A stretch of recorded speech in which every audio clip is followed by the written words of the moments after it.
खुद को मजबूत कर कर। कोई ज़रूरत नहीं है उसके लिए दिल में ज़रा बराबर भी नरमी लाने की। उसकी खता कोई मामूली नहीं है। उसने मियाँ बीवी के रिश्ते में खयानत की, इसकी कभी भी माफ़ी नहीं मिलती, ना ही मैं उसे माफ़ करूँगा।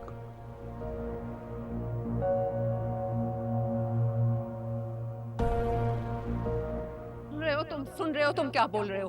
देख रहे हो किसको बोल रहे हो? बीवी हूं मैं तुम्हारी, भूल क्यों गए हो?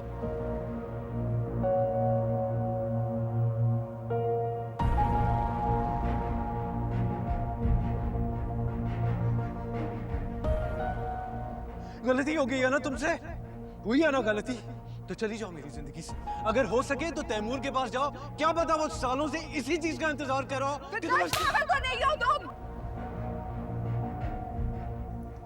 घटिया इंसान की किसी भी बात का जवाब नहीं देना चाहती हूँ मैं। जिन लोगों के साथ तुम बैठ रहे हो ना, उनका रोज का मामूल है। आज एक लड़की, कल दूसरी, परसों तीसरी पे इल्जामात की बारिश करते हैं। मैं उन लड़कियों में से नहीं। अगर मेरे ऊपर किसी ने भी ऐसी करने की कोशिश मैं बर्दाश्त नहीं करूंगी। ईंट से ईंट बजा दूंगी, तुम्हारी भी और तुम्हारे हाथों साथों की भी।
छोड़ आई सनम को?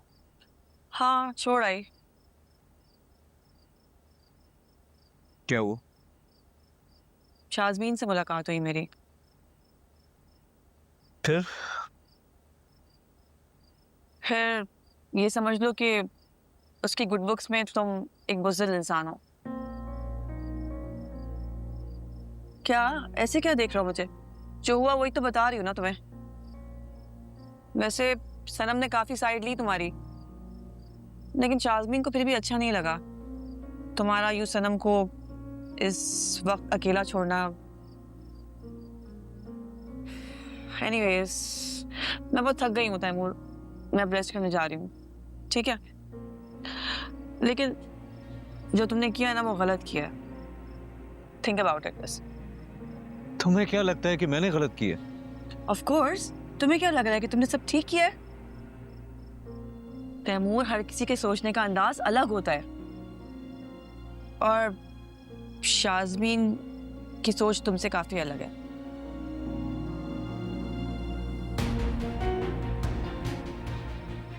Good night.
चाहिए।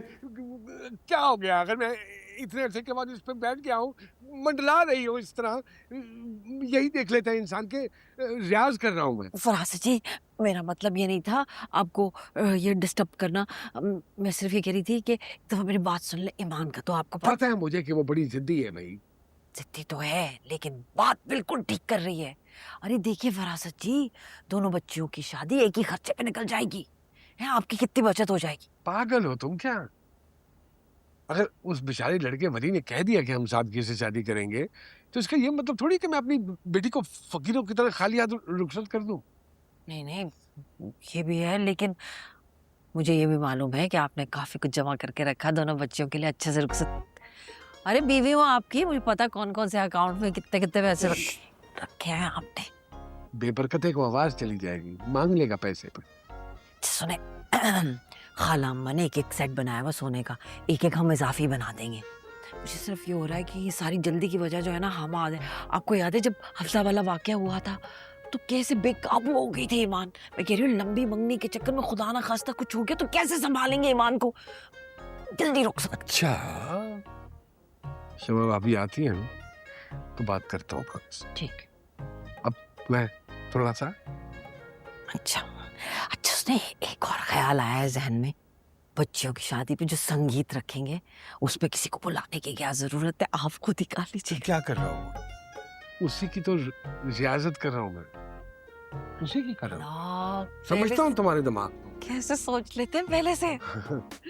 अच्छा, थोड़ा सा ध्यान हाँ दो। हाँ, नहीं नहीं, करे करे थोड़ा सा करे करे माशा। जाओ ना, मुझे अच्छा। शर्म आती है। जाओ जाओ। चले करे आराम से, अब मैं आपको तंग नहीं करेगा, बस सही है, ठीक है, समझ में आ गया।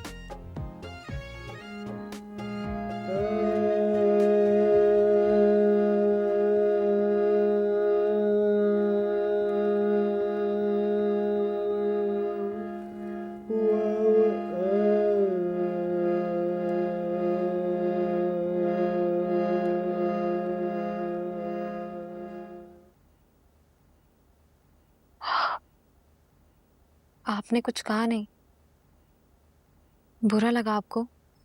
बुरा? नहीं, मुझे क्यों बुरा लगेगा? अमाद की अपनी जिंदगी है, उसकी मर्जी। अब वो चाहे मान से शादी करे, जिससे मर्जी करे, मुझे क्यों फर्क पड़ेगा? मुझे लगा कि हफ्सा और हमाद के रिश्ते की वजह से आपको एतराज हो सकता है। मेरे एतराज करने की जगह नहीं है मनाहिर। मैं सिर्फ अपनी जिंदगी की हद तक कंसर्न हूँ। कोई और अपनी लाइफ में क्या कर रहा है, इससे मेरा क्या लेना देना।